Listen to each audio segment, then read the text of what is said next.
Hello folks, Saranjivac here. My SMOrc Shaman deck became quite popular in the last few days, and this is the second part of the video. It took me a while to record it, but yeah, now it's here. Uh, I'm really glad you guys like the deck, and any support is appreciated. I just recently started making YouTube videos, so if you like my videos, you can hit subscribe, or follow me on Twitter or Facebook or something like that. So in this video I'll cover some matchups that I didn't in the first one, mostly cartoon matchups, and in this first game Hunter. I mean, it's a standard mid-range death rattle something Hunter. So as you can see, open with Fiery Bet. It's a pretty tough choice actually. We have a lot of options here. If we go with Trog, then it might die to the Fiery Bet. We can go Trog in and coin Squire. Again, the Trog might die. We can coin double Squire. We can coin the Totem Golem.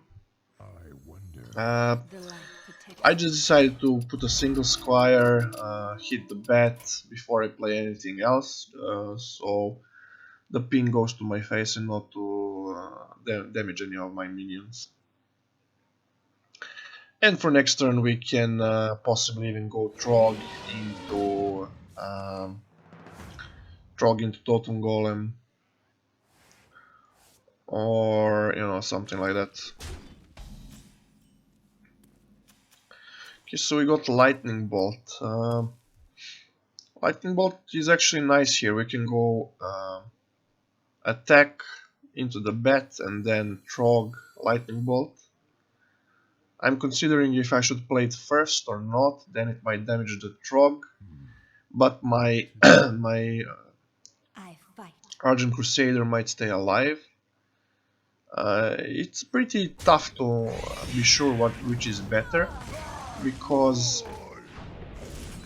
usually hunters don't have a way to deal 2 damage, it's usually 3, so might have been better to play it first, but I just wanted to go for the 50-50 and then keep my Trog on full HP.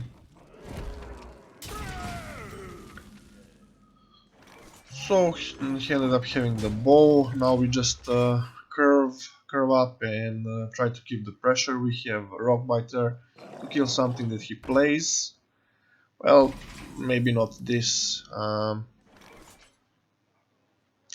Like it leaves 1/1 minions, so not sure there's actually a point in killing it. And the Hound Master is active whatever you do, unless you completely clear the board, which we can do, I guess, but we sacrifice so much damage. So I just decided to put the totem and go face. Usually the totem will either help you get early game trades, so basically use it like abusive on your squires, I'll Trogs repeatedly, or use it to push damage. So really nice turn. This is like the first time that I saw Princess get some great value, like 4 into 5, pretty nice value. So at this point his board is insanely good, so there's not much point in trading. But let's say like now, if we trade into his 1/1, then we protect our horse rider. So that's the reason why I did it. Better if he kills the 1/1 than 2/1. But it's gonna be pretty tough. We need some burst, possibly Doomhammer could be very nice if we get it. He even has a juggler. You can even trade the wolf to get some extra juggles. Really nice turn for him.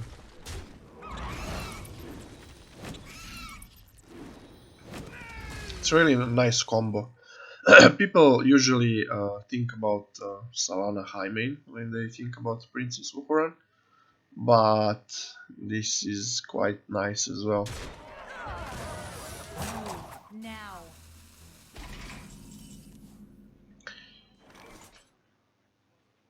So we did end up getting, but we are one off little.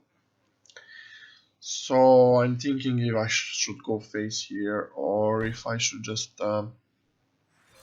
trade into something else like a knife juggler.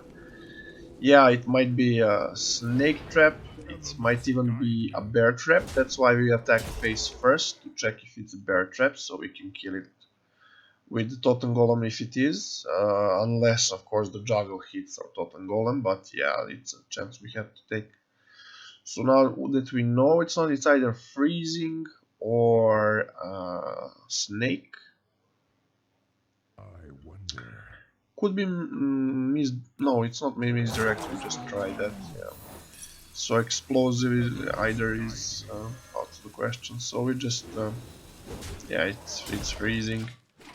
And we put him to 4, we are at 27, he needs to either get the Houndmaster or, I don't know, kill command quickshot. Does that even do it?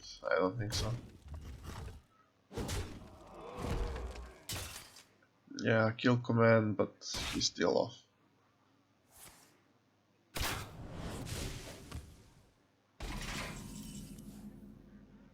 So, you know, that's the game. Like, usually they run double Houndmasters here.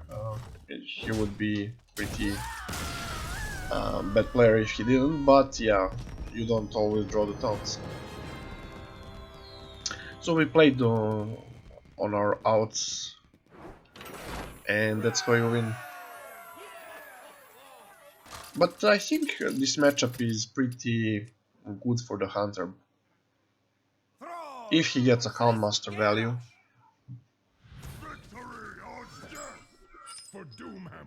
So next match, Warrior. You know, for Mulligan, it's usually the same old, same old. You keep 1-drops, maybe even 3 1-drops if you have all 3. Ancestral Knowledge is practically never a keep in your starting hand. You usually want to just draw it mid to late game and draw into your burst. I like keeping the Sentinel though. Like whenever I have a 1-drop, if I have a Sentinel, I always keep it. Sometimes I even keep the Sentinel if I have the coin and don't have a 1-drop, and then I hope to get a 1-drop or a Totem Golem. But yeah, usually just want 1 and 2 drops and nothing else. Like if you already have 1 or 2 1-drops, you can even consider, if you have a Trog, you can consider keeping Rockbiter or Lightning Bolt. Abusive Sergeant is also always a keep. Like you either play it on 1 if you don't draw anything else, or if you draw another 1-drop, then it helps you trade up. Sorry. So now we actually have the option to go for double 1-drop. I wonder. Should be pretty strong, but he kept 3 cards in his opening hand, so it's very likely that he has a Fiery War Axe. So I just played the Squire. So if he does have a War Axe, it's not very good for him this turn. Sorry. And if he doesn't, then you know, it's good for us. So now we just keep up with what we were doing. We go for another Divine Shield minion to play around the Fiery War Axe even more. And then the next turn we can curve into Feral Spirits.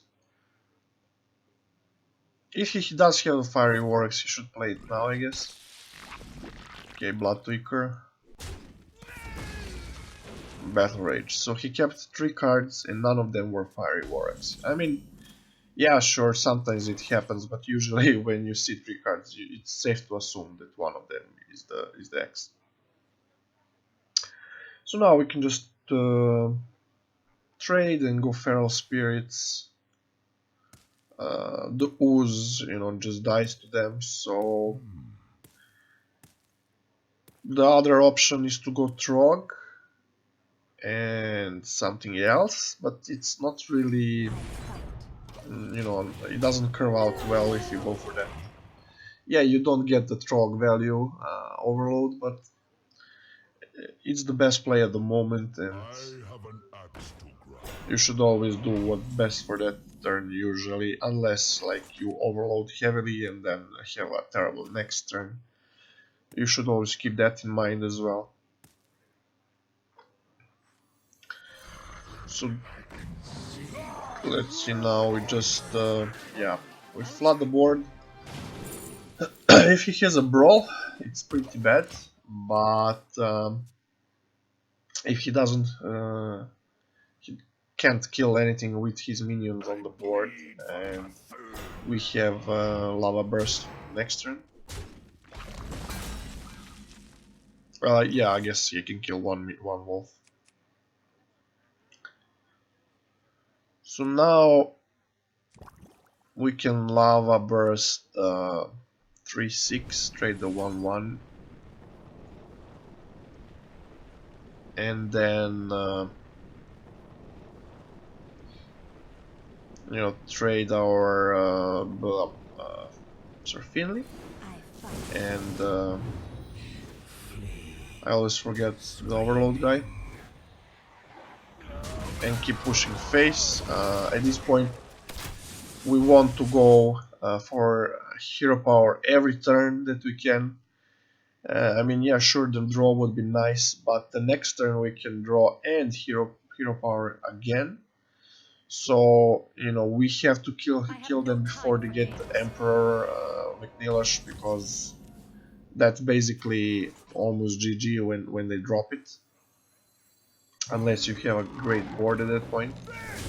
So as I said, just keep pushing for face. We still don't draw. Like we might draw into Doomhammer and second Lava Burst Rockbiters later.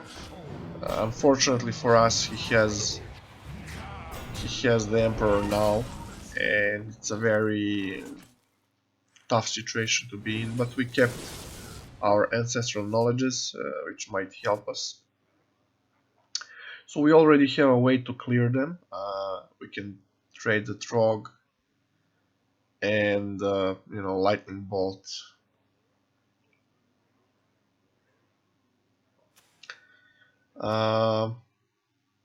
We can also play the second ancestral knowledge, but then we don't get to hero power now.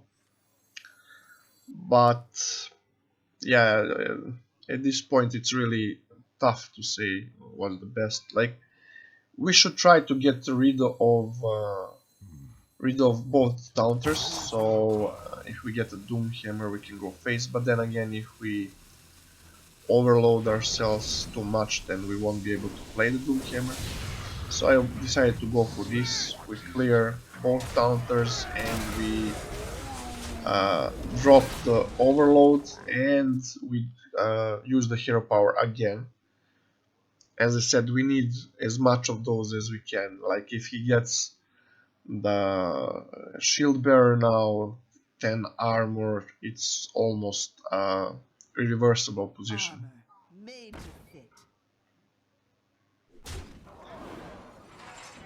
This is nice that he didn't get any Sylvana value. Fortunately for us, no shield bearer. But he can't have it all. Like, if he has the nuts, then yeah, you can't do much about it. So we did end up getting our Doomhammer finally, and we just go straight to the face.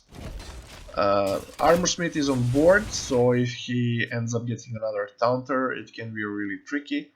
We do have that Earth Shock though, so you know we can draw into it with ancestral knowledge if that happens. Yeah, and he draws the taunt. So he's on 9 now. We just drew Earth Shock, so we ancestral knowledge, try to get the Rock Biter, and there it is, and even Lava Burst extra. So yeah, even if we didn't draw the Rock Biter, we could just Rock Biter Lava Burst, and the next turn Hero Power and hit with the hammer again. So as I said, always try to maximize your Hunter Hero Power if you get it. Like you saw, we did it almost every turn, like since we got it, and it really meant a lot, and it won us the game. So it's always a good thing to do that. Try and do it as often as you can. So priest now. Usually these days it's only Khotun priests. Rarely I see a dragon priest or maybe even a classic control priest. But usually like 70% are Khotun. And this is one of our hardest matchups actually, I think. Because the heal for 10 card is just amazing. So I'm thinking here about keeping either Rockbiter or Lightning Bolt, because you know if he plays the priestess and we don't have a way to deal with her, it can be really tricky. But he's on the coin, so we are going first.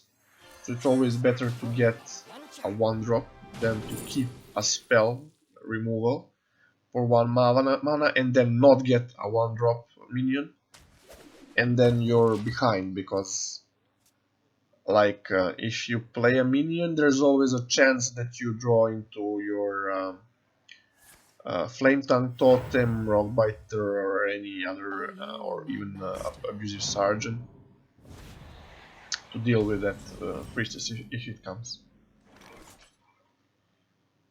So here we just Rockbiter it down and just go face, or we can, yeah, since it's you know it doesn't actually kill our Finley, then we can do this as well. We float 1 mana, but Rockbiter in this matchup can be extremely valuable. Like if you get a Doomhammer, you know, it can be a lot of damage. But as you saw, he had a pretty nice curve coin to drop into True Drop, so we had to expand one of our Rockbiters here. It's very preferable to try and keep the second one for the Doomhammer, because we will probably need it. So unless you absolutely have to, try to always save one. So we can draw and put the totem down, but the question is, do we draw with our hero power or do we draw with ancestral knowledge? And usually the answer is do it with the hero power, because you don't overload yourself for 2. So we will use ancestral knowledge, as I said at the start, mid to late game. You always try to avoid using it this early on, unless you have a way to remove the overloads from yourself.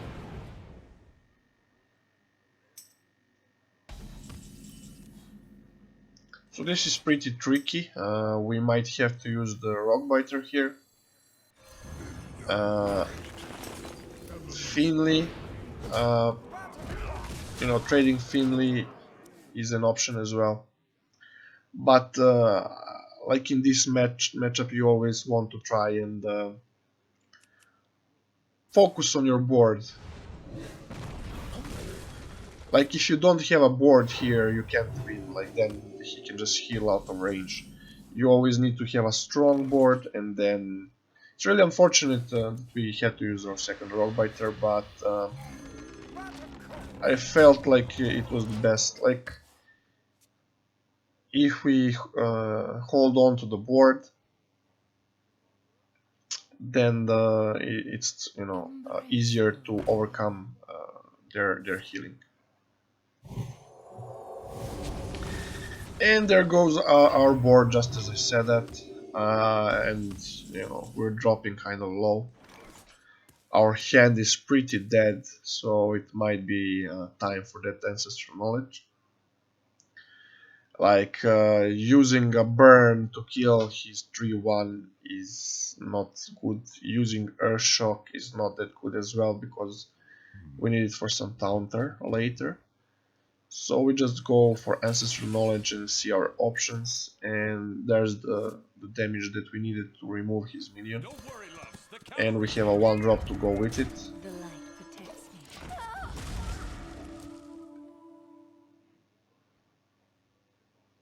So after a board clear, try to refill the board as much as you can. In our case, this was very little, because we had almost exclusively spells in our hand.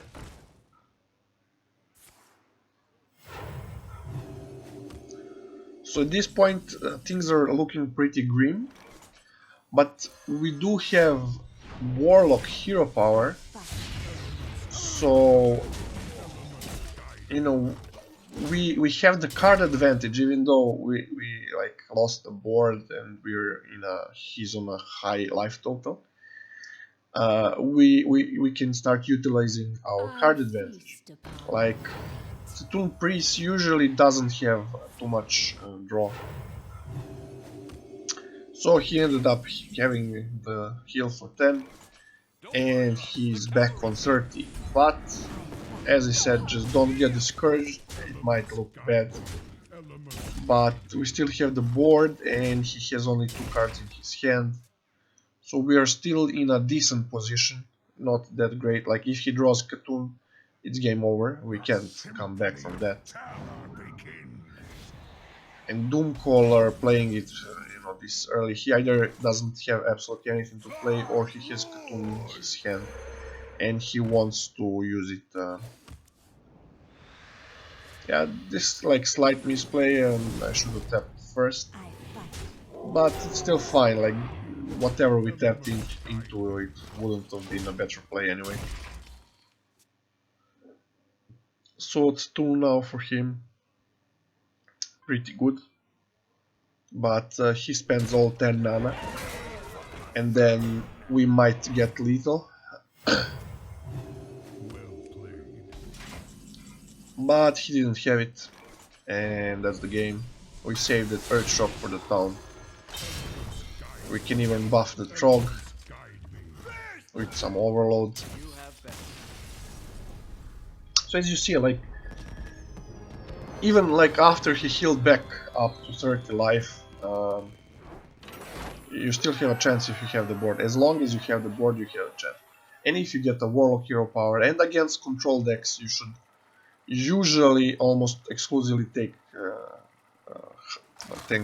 that hero power, Warlock hero power, or Hunter hero power. So yeah. Sorry, by the way, because that my commenting is a bit weak.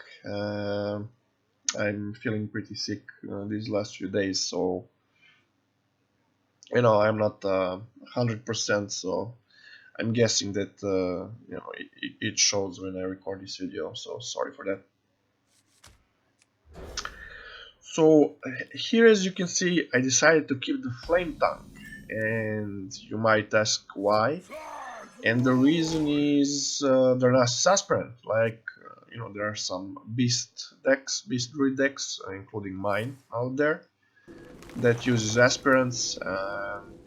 It's still a big threat, and if we don't have a way to deal with it, it's pretty bad. If he had coin rats, it would be bad, I guess, for us.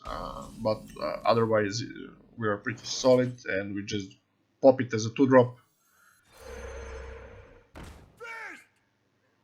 And then we Feral Spirits the next turn, and then we remove the Overload, play a Totem or a 2-drop if we get it. So he's ramping into something, I guess, pretty hard. But Druids have a problem dealing with strong boards, and this is a pretty strong board for us. Even Swipe doesn't solve his problems entirely. Like it can remove either the Tunnel Frog or the Totem. He decided to go for the Totem, which I'm not sure was the best idea. But maybe if he has 2 damage removal for the next turn. Yeah.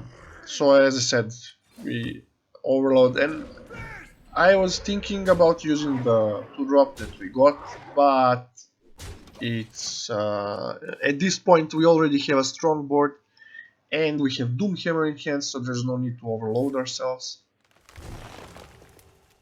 So he's innovating out the 7-drop, and yeah, it's a big counter. We have Earthshock in hand. I like this card. Like, you can sometimes cut it. Like, if you have the board like here, you would probably win even if it was something else, because you would have enough to trade into and still have a decent board. So yeah, that's the video. We covered some matchups that weren't covered in the first video. I really hope you liked it. So until next time, see you guys. Peace out.